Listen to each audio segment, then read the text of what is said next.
What we're going to be doing is going through an install of a commercial structural retrofit recover. So what we're going to have, our main frame is purlins 5 foot on center. We have an existing R panel which is going to replicate our panel that's reached its end of its service, needs to be recovered. So instead of pulling it off, we're going to be retrofitting, going right over the top with a new standing seam metal panel, which is an upgrade to the 3-fasten panel. My name is DJ Highnote. I'm with Roof Hugger. This is Charlie Smith with McElroy. And what we're going to do is start with a PowerPoint that we did this on Thursday, so we kind of kicked it down a little so we can run some more screw guns. So, metal over metal, whys and hows. I'm going to have to bear with me. This clicker is not clicking. It ain't clicking. Where's the slideshow? Yeah. Where's the computer? We might have to have a manual clicker back there. Kind of just tell me when to click it, or... Actually, you know what? Let me... Oh, there it is. I'll just stand here. Okay, cool. There you go. Yep. Then you can be the Vanna White. You're good. You're good. Go ahead. All right, so metal over metal retrofit, why would you want to do it?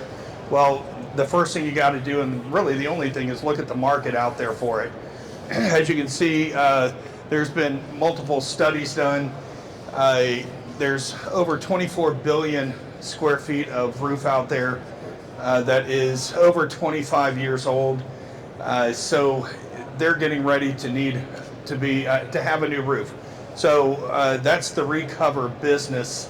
It's a huge business to get involved with. And this is metal building recover. It doesn't include other types of metal roofing situations which are on solid deck or whatnot. These are pretty much strictly metal building numbers. Okay?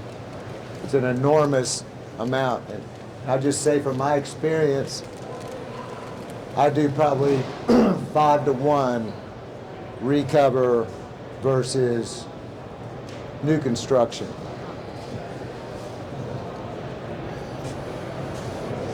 Again, go ahead. So what we're looking at here, wind and snow compliance, unlike a typical roof that's on a deck where you can just span your clips however they might need to be, on a commercial building, your typical structure is going to be 5 foot on center underneath. Your purlins that are underneath are going to be basically span 5 foot. So what you got to do is you got to figure out your wind, your snow loads, match it with whatever the new roof panel is going to be. Make sure you can meet the spacing, your codes at the 5 foot or whatever the existing purlin spacing is. Yeah, so that's really important. So the first thing that you should do if you're going to look at a building is get somebody to run some design pressures on that building to see what they are, and then you can determine how it is that you're going to go about putting a new roof on this building. Whatever you do, it has to meet the current wind and snow loads on the existing structure. So you may end up having to add framing on top of the roof, or you may have to use a panel that maybe has continuous clips or something like that that allows you to meet the current wind loads or snow loads on that existing structure, or you can go inside and add framing, which is kind of hard to do on a lot of cases, okay? So one of the main questions we always get, okay, you're putting this retrofit on, you're adding weight. So what's the, what is the answer to that?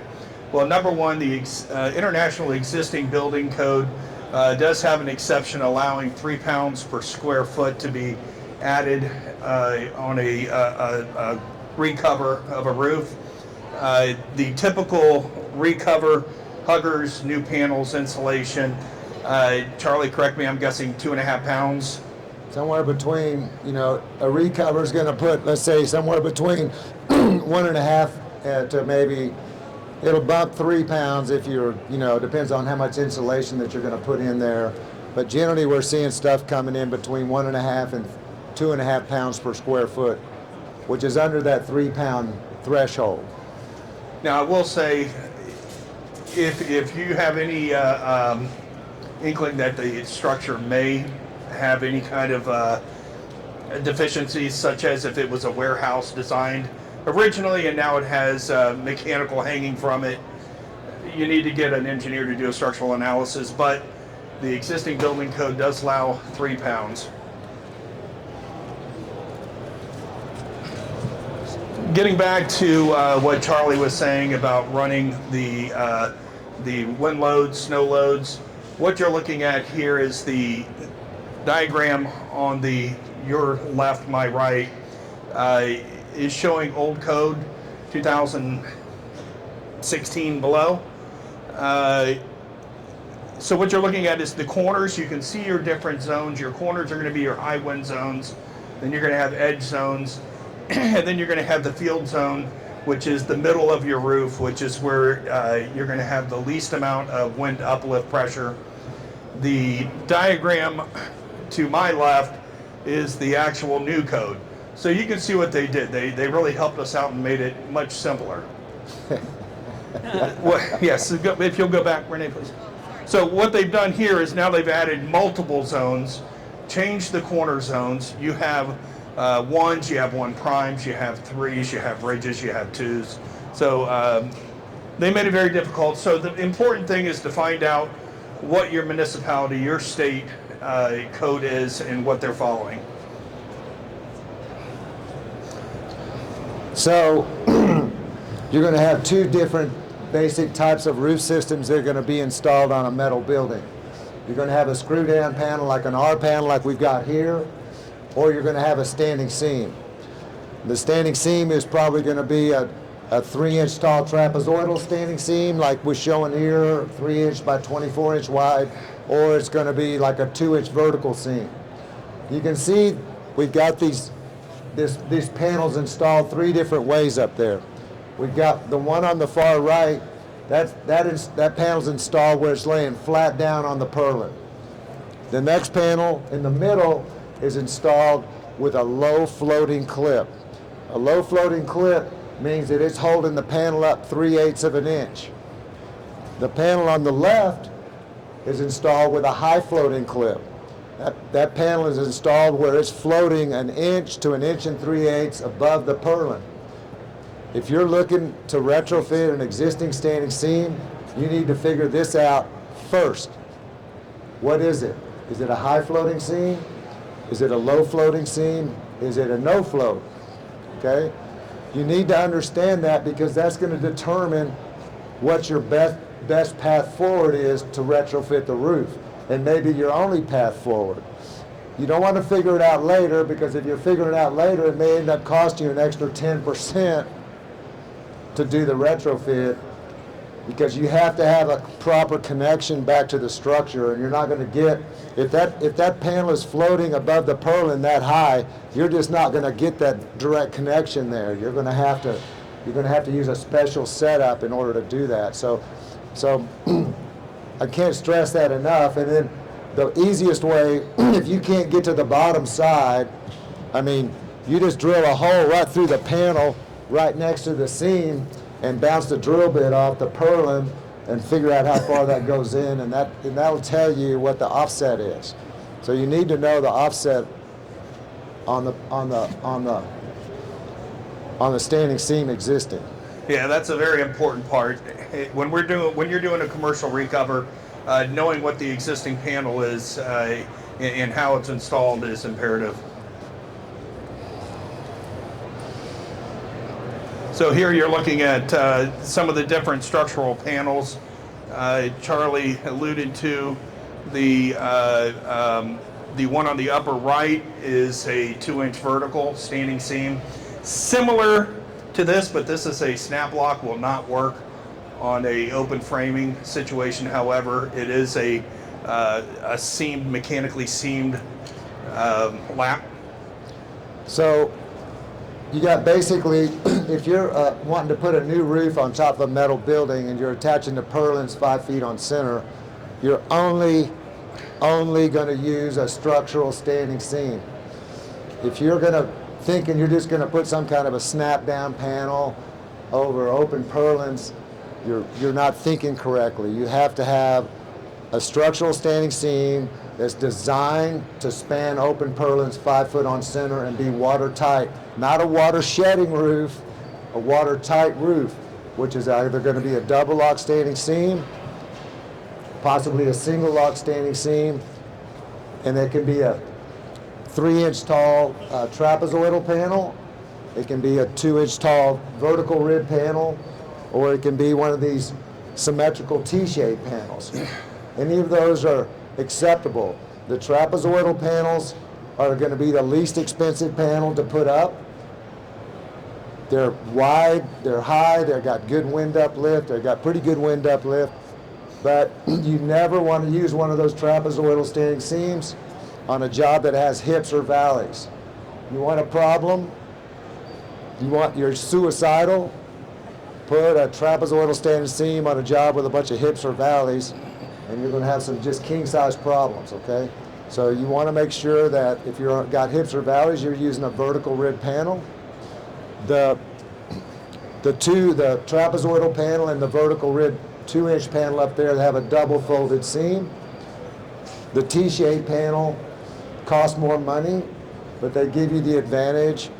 The main advantage is if there's ever an issue that you can pull individual panels out of the field of the roof after they're installed. And you got a roof that ought to last 50, 60 years. It's nice if you could fix it if there's ever an issue.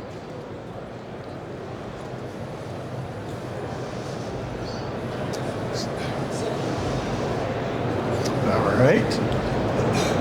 All right. So where do we start? You go to look at a new roof. Your customer calls, or you get a call. My roof is leaking. Can you meet me out here? Take a look at it. So what you want to do is number one, talk to the customer. Ask him where his problems are. It might be as easy as a valley that has a leak that maybe just needs some mastic put in it, something. Look inside at the purlins, the structure underneath. To do a recover, you have to have structural members that are still in good shape, not corroded, something that we can fasten into. Do any of the penetrations, you go to a roof, most of the problems are around penetrations, skylights. So if they can get rid of those penetrations, move them down onto the ground, get them off the roof, that's going to be a big help. Skylights, are they necessary? With the new lighting inside buildings now, skylights really aren't necessary. They're not going to last as long as the metal is. They're always going to cause a problem eventually. Walk the roof, and again, if it just needs repairs, as much as I would hate to not sell a retrofit system, then that's all it needs.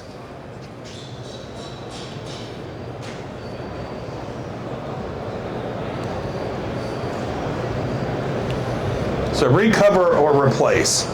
Go ahead.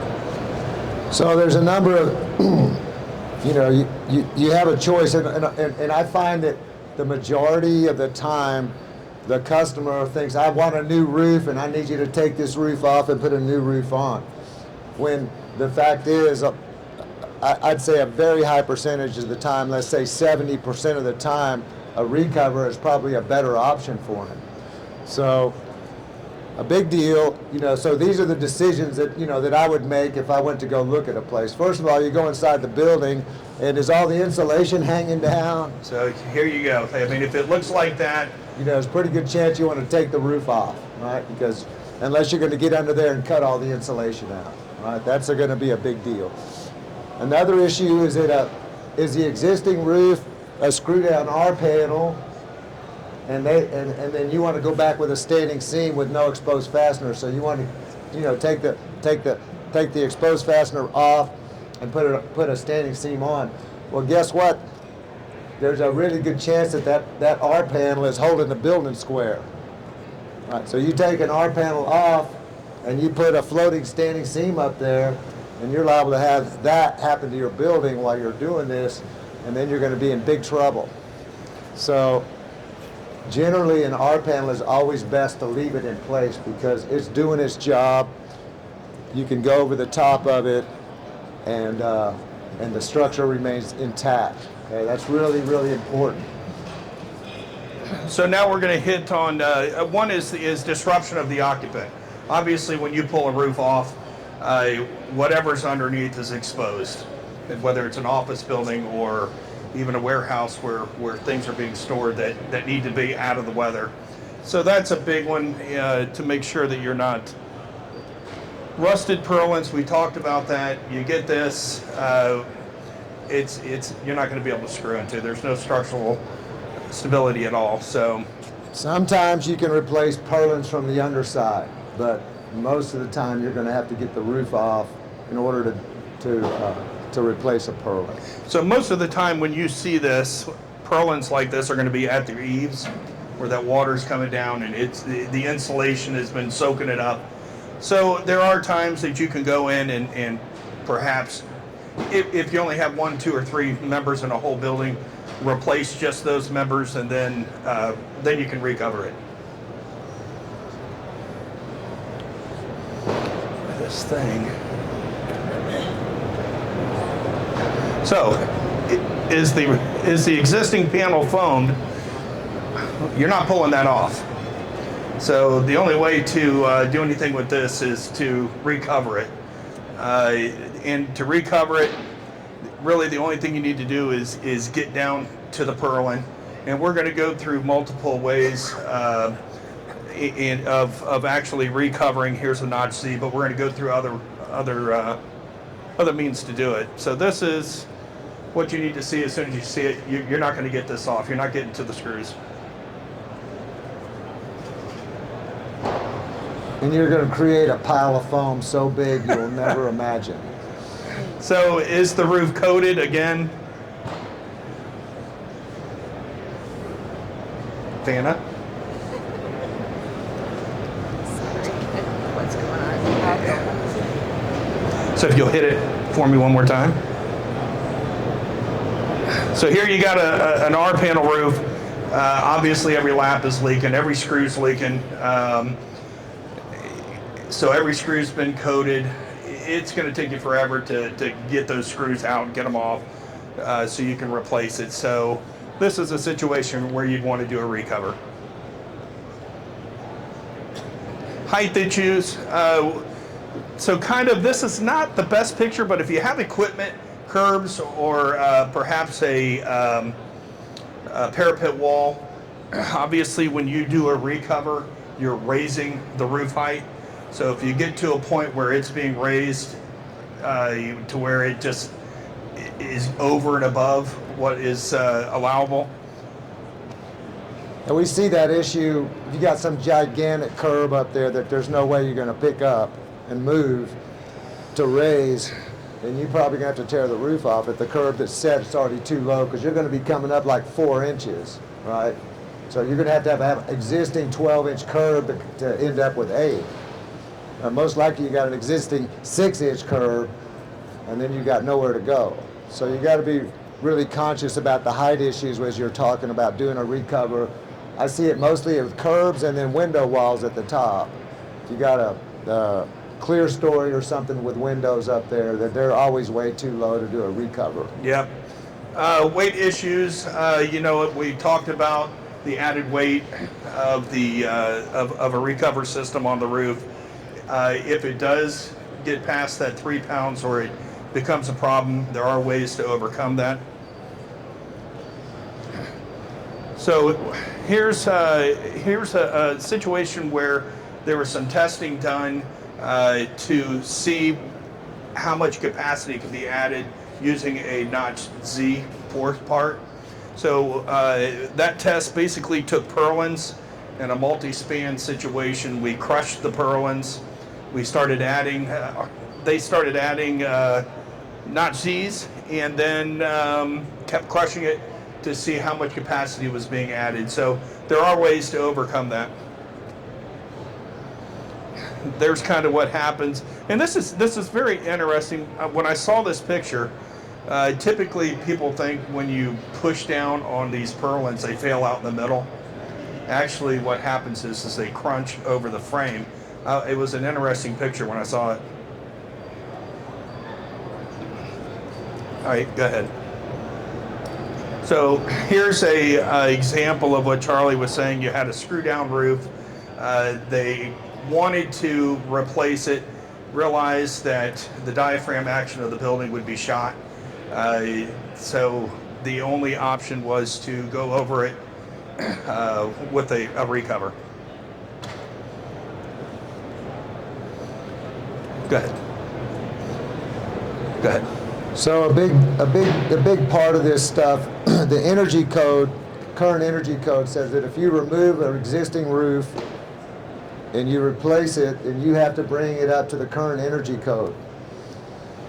And a lot of owners are thinking, you know, maybe I don't need R30 in my warehouse here, and I don't want to spend the money for the extra insulation. So one of the exceptions to the energy code is if you recover the roof, then you don't have to bring it up to the current code. So that puts you and the owner in charge as to whether you get insulation and then how much you end up giving them. Right, so, because you don't necessarily have to insulate these roof areas, this roof cavity. You can ventilate that roof cavity, and we found that really they're not a whole lot different between a ventilated airspace and bad insulation or insulation in there. So they'll both do the same thing for you, is reducing the heat transfer going into the building. So there are a number of different ways to put a new roof on top of an existing building, and we're going to touch on a few of them here. Okay? Go ahead. These are there's a two-piece system. Where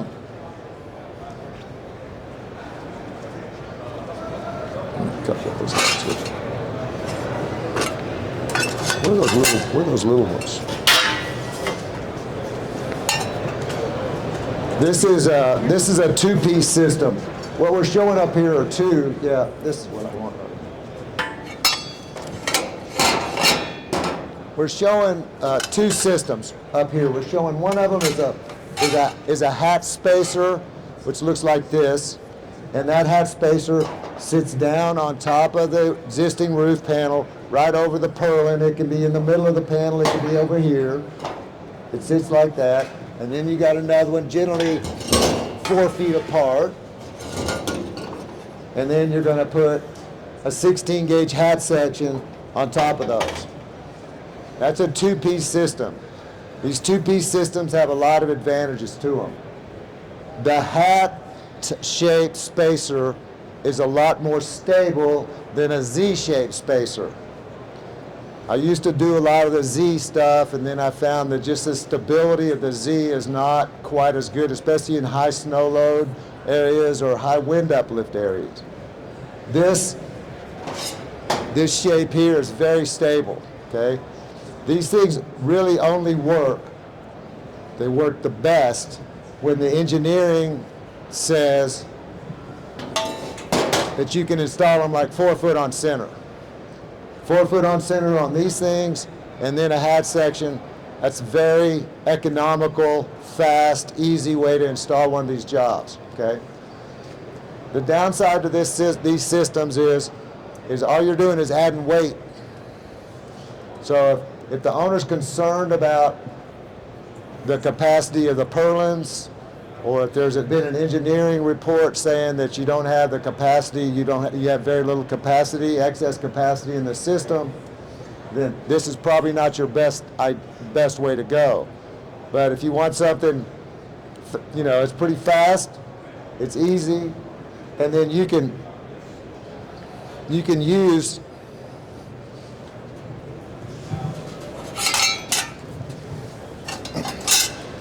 so here's another set, right? So you want to put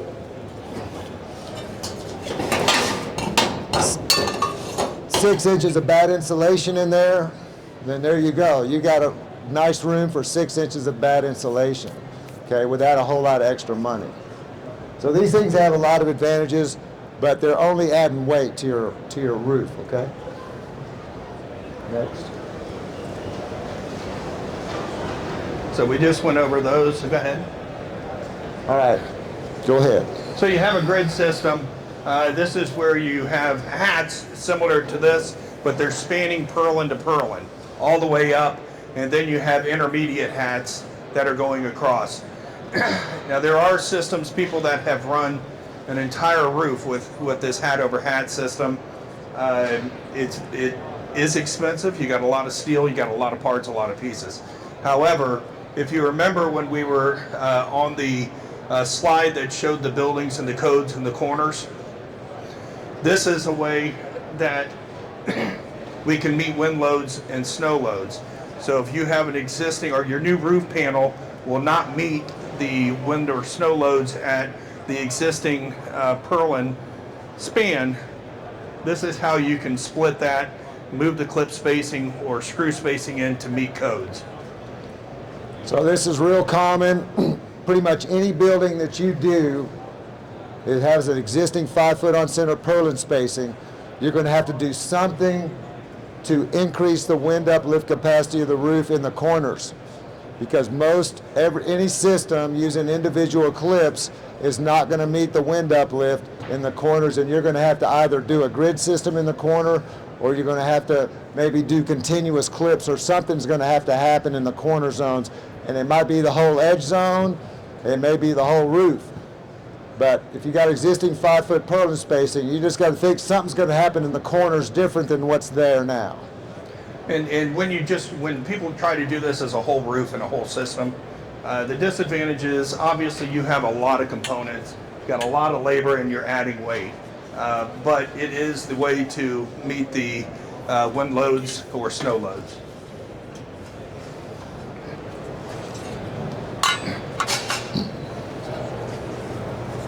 Get that clip off. Okay, the tall clip is a great way to do a recover. It's the fastest, easiest, cheapest, quickest way to put a new roof on top of an existing R panel and maybe a low height standing seam. The hat over spacer and the tall clip only work on existing screw down panels and low floating standing seams. You're not going to work on a situation where you've got a 1-inch space between the bottom of the roof panel and the top of the purlin. Okay, but these tall clips, something like this, right? So you have a clip that sits between the purlins, between the ribs of the panel, and attaches through to the purlins, and then it holds the new panel up above the ribs of the old roof panel. Fast, easy. You have to infill with insulation when you do these types of things. You need to have something to support the middle of the panel. So if you got an R panel with ribs 12 inches on center, then you want to go in with a 24-inch wide panel to do a tall clip recover. So these things are fast, they're easy, they're lightweight. The biggest disadvantage to these is, number one, they're adding weight, and not helping you structurally, they're just adding weight, although it's not much weight. And number two, you have got a very limited space for insulation. So if part of the situation for the owner is that he wants to increase the insulation on top of his roof or in his building, a tall clip's not for you. If he just wants it to quit leaking and he wants the cheapest possible solution, then the tall clip is a great solution. Okay. All right, so the next system, which is what we'll be showing here, is the Notch Z. And what can you, oh, here, I got one right here.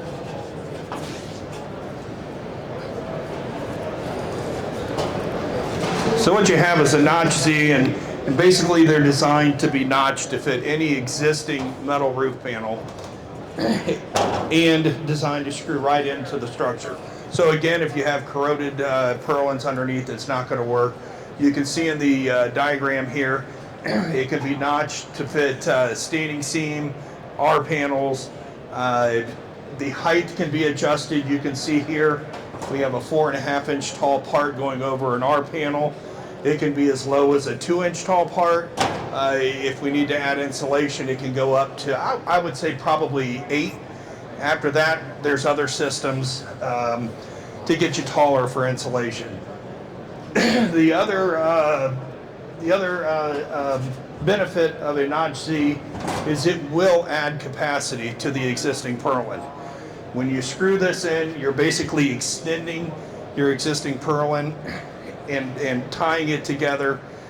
You will be adding capacity.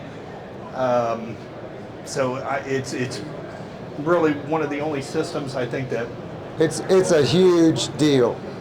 This idea of fortifying the structure while you're putting a new roof on the building, it's an enormous deal.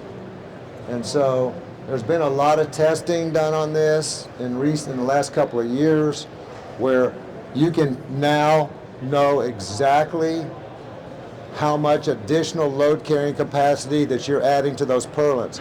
It doesn't do anything for the columns or the rafters, right? But the purlins are typically what we see are the weak link.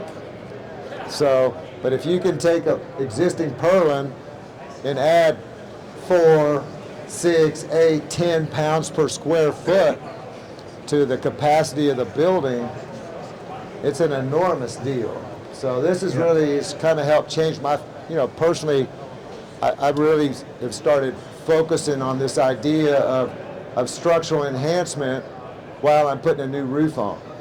And with the way it's going today in solar, not only are the Notch Z, not only is it covering the extra weight of the new roof, but you're also getting to where you can cover the extra weight of a solar panel. So it's a big deal.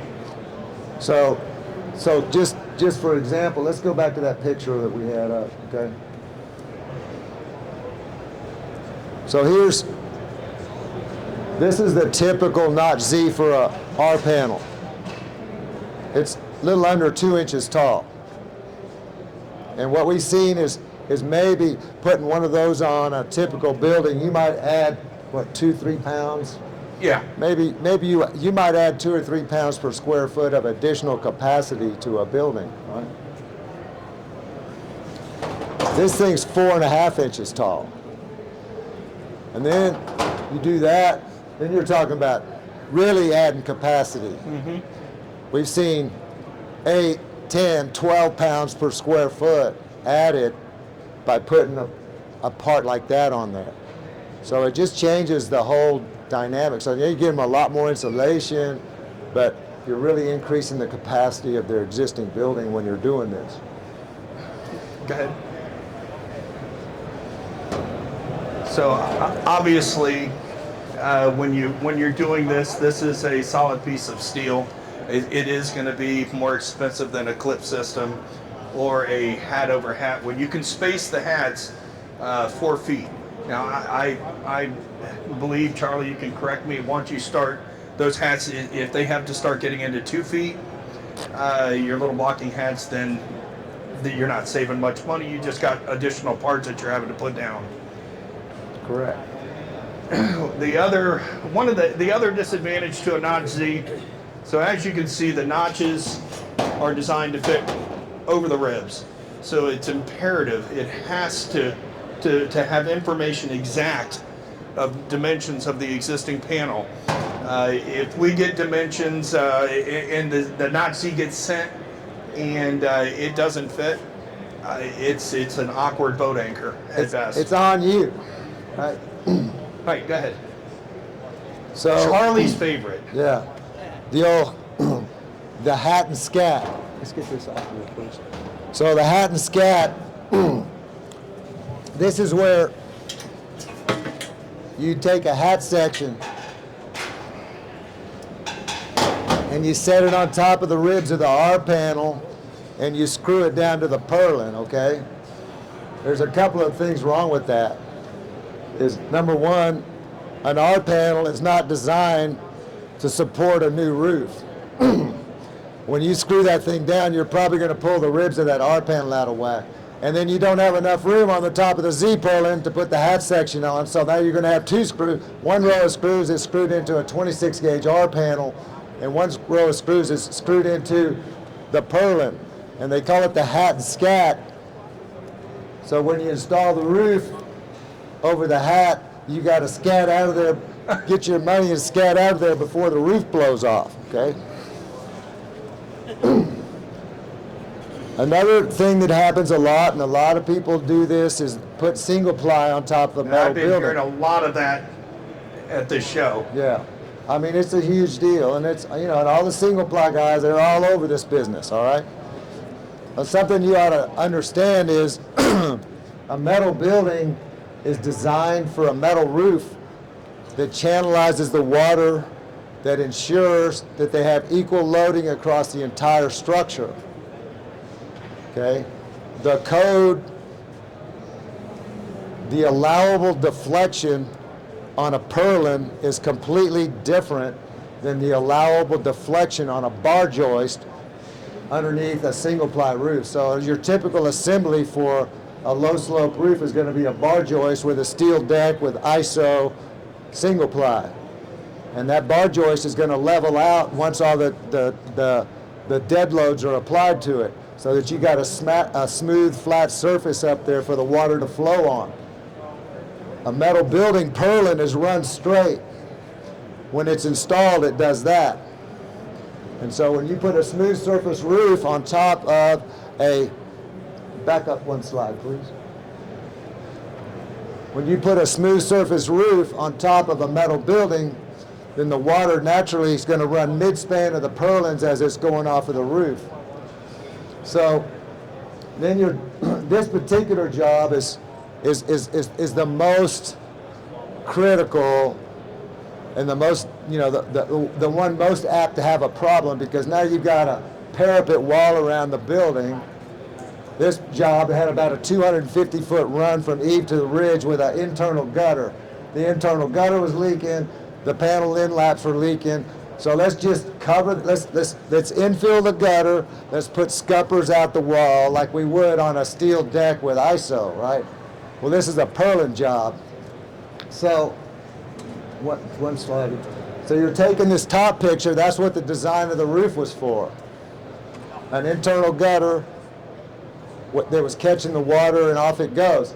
Now they changed that to put a scupper out. You got a 1/4 on 12 slope. That eave strut is solid. You're putting water on top of the roof trying to get out of that scupper, and that first purlin gets deflected below the eave strut. Now you got water flowing uphill trying to get out of that roof, right? And it's real. So next, please. So here's a great satellite shot. You go onto a roof that's been recovered, and you see that. This is going to be a huge problem, because now all of the purlins, the first purlin is deflected below the eave strut across that entire building. And then on this job, up there at the top, that one with the pond by itself, that scupper clogged. Water started filling that void. The purlin went down some more. The purlins in the next bay went up and deflected water out of 3 bays into 1 bay, right? And then boom. So I know of 3 of these things that have happened. So I'm saying that there's billions of square feet installed, going to be installed. But if you're doing it, you need to really think twice about what the existing conditions are in this building. And I wouldn't just make the assumption that it's going to work just fine.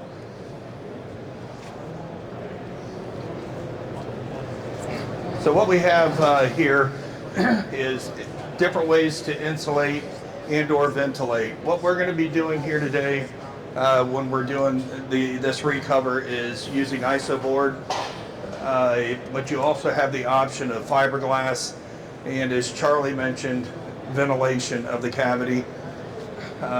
So there's multiple choices, multiple reasons you're going to get more R value out of isoboard, less out of fiberglass, and you're still going to gain quite a bit if you just ventilate the cavity. All right, let's do a job here. Take it one more time. Yeah. Okay. All right. So what we're going to do, we're going to go ahead and do the install now. We're going to start by putting down the notch Z's.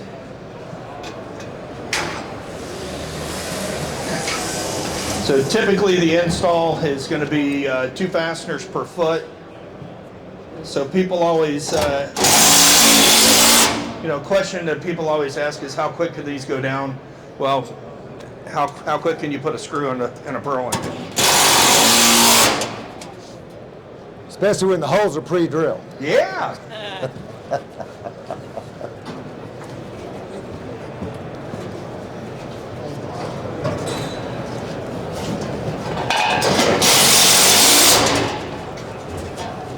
You got another screw gun?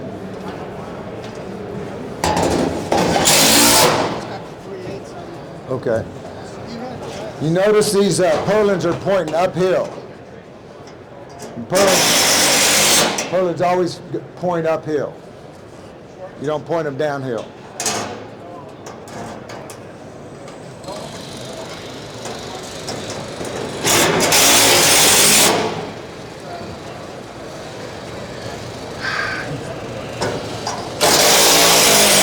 I think we could just pretend we screw all these in, okay? All right, we just screwed all these down, all right? This is what happens on a lot of jobs. They just put about four screws in. All right. So, hey Charlie, let's talk real quick Yeah. about this Eve. So, after Thursday, we did this presentation. People were asking. Obviously, if you look at this, the new panel's going to go up here. We've created a cavity. Now, what we didn't do on this, and what you would do typically, before you put the new panel on, you would have a new eave trim, just like your original one, that would come down on top of the roof hugger and then go down over your existing wall panels, and that'll cap this. So, there won't be an opening at your eave or around your rakes. The same thing, you're going to have the trim to cap that. And generally, this particular panel we're going to be installing has got a fixed eave. So this is a 16 gauge eave plate, and the panel is going to get fixed into the top of this thing. All right. We got some insulation to put in. Oh, we got to put that on. Put that. What? You want to put Yeah, the gutter's You wanna put most the likely going to insulation have to first come on up. this? You wanna Probably put the just be insulation replaced. You're going to be over, because this thing's going to be overshooting the gutter because it's sticking out further and it's way low. Now, we have had a couple of guys that they just put like an extender on the front of the gutter to catch the water. If you're talking to your client, well, I heard about the single ply, but if they're like, well, I heard I could coat this too. Is that the same thing with like a coating on it? A coating is not going to be detrimental to the water flow, right? It's just going to be a more of a temporary repair, right? So right now, U.S. Steel and SDI have increased the warranty on Galvalume from 25 years to 45 years if it's not painted and 50 years if it's got paint on it. So you're talking about a material 50-year warranty that they think is going to last 60, 70 years, right? Versus generally a coating is going to be pretty much just a temporary fix, and a lot of times we've seen it lead to more significant problems, especially if the water starts penetrating the coating, and then you just got these big rust out areas. and that's where people fall through the roof, you know. So, So all right. real quick on the insulation that we're doing, the ISO board, the first layer, as you can see, it's pre-cut, it's flute filled. So they'll cut it to fit right in between your high ribs. And in this case, we had a 4.5-inch tall roof hugger. So we have a 1-inch flute fill, and we're going back with a 3.5-inch ISO to flush out at the top.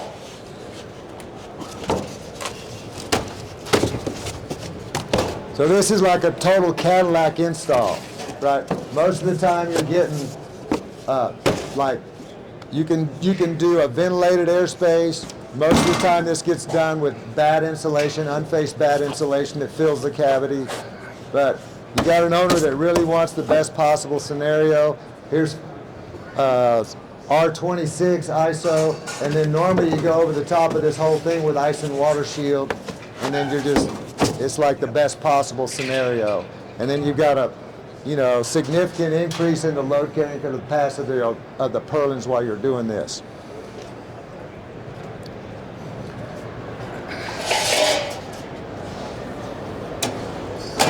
So this is a 16 gauge rake angle.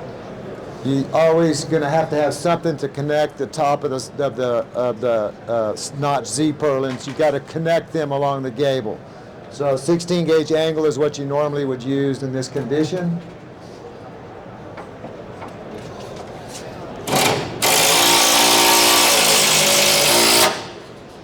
And so you're going to have 2 fasteners at least at every connection point. Oh, I must have it up there backwards.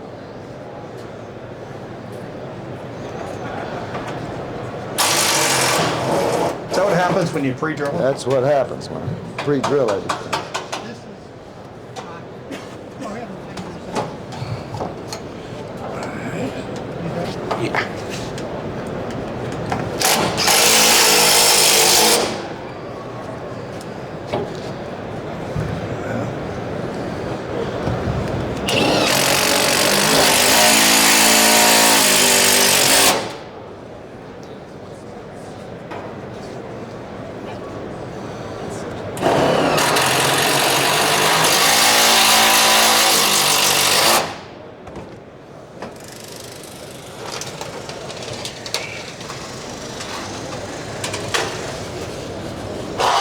This next thing is a slotted, it's a slotted 16 gauge Z. So hold on just a second. So the idea with this is, hold up where you can see it. You've got this, you can do, this can be an angle, or I like a Z better, but this has got these 4-inch slots cut in it. So the idea is that the panel's going to attach to this is going to attach to that 16 gauge slot, 16 gauge rake angle, and this is gonna, and you install this with special fasteners that allow it to float with the roof panels. So the roof panel connects sideways into that thing with some tape sealing in between.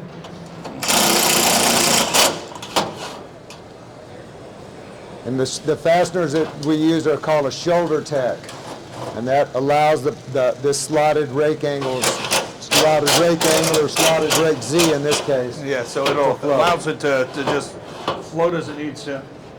So 4 inches will accommodate about 300-foot panel. Not much more. So we need to install the clips. Right here, Charlie. So we're going to show you 3 different types of clips here, okay? This is a continuous clip. So when you're on a job where you've got a higher wind uplift than your standing seam panel will meet at the purlin spacing. You got a 5-foot purlin spacing. You can either do a grid system to reduce the purlin spacing, or you're going to do something like this and use continuous clip.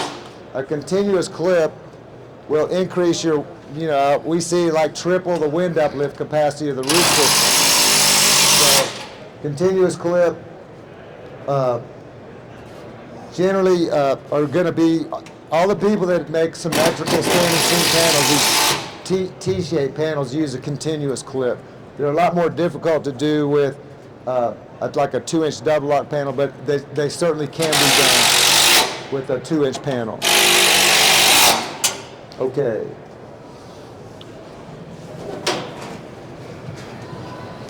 Now another thing here,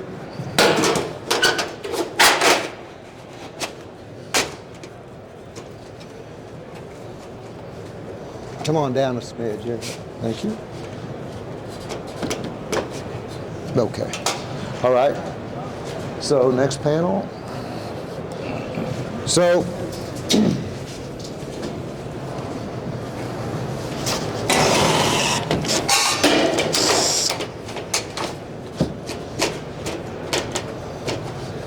Good? yep. So the continuous clip is one way to increase the wind load uplift capacity. The other way is to use a narrower panel. So you can use a narrower panel to meet the wind uplift, or in this case, we're just kind of showing the example. On this job, we could use a narrow panel in the high wind zone to get through the gable zone, and then switch over to a wider panel as you go across the roof, because it's a half on 12 slope. Nobody really cares what the panel width is. They just want the roof to quit leaking and stay on, right?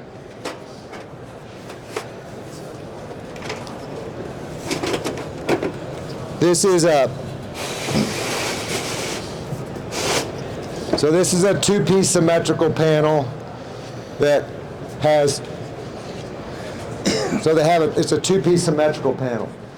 And the next thing we're going to show you about the clips is another way to increase the wind uplift capacity is to use a bigger clip.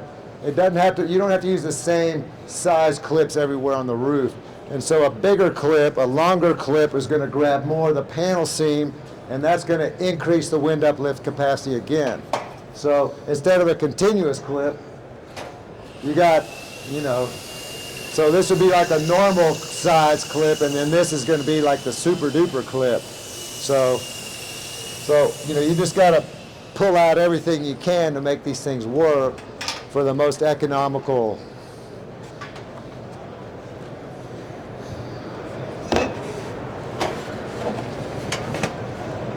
We get off course here.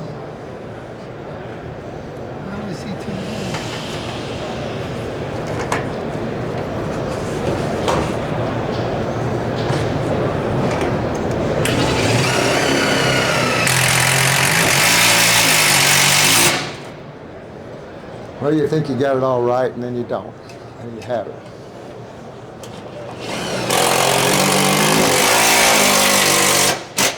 That was perfect. Also, when you get into these, doing this kind of stuff, you may end up having to put 3 fasteners into the purlin, because the clip is going to require 3 fasteners to meet the wind uplift.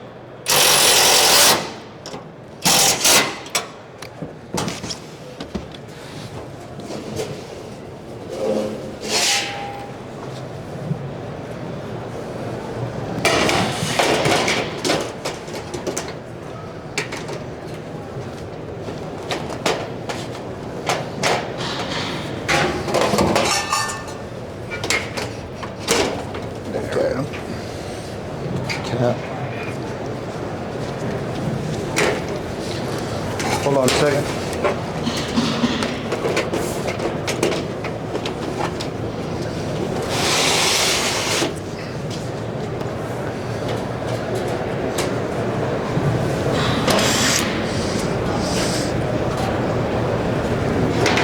Line it up. Yeah, it's close enough. Yeah, it's long enough. Anyway, so this is an example of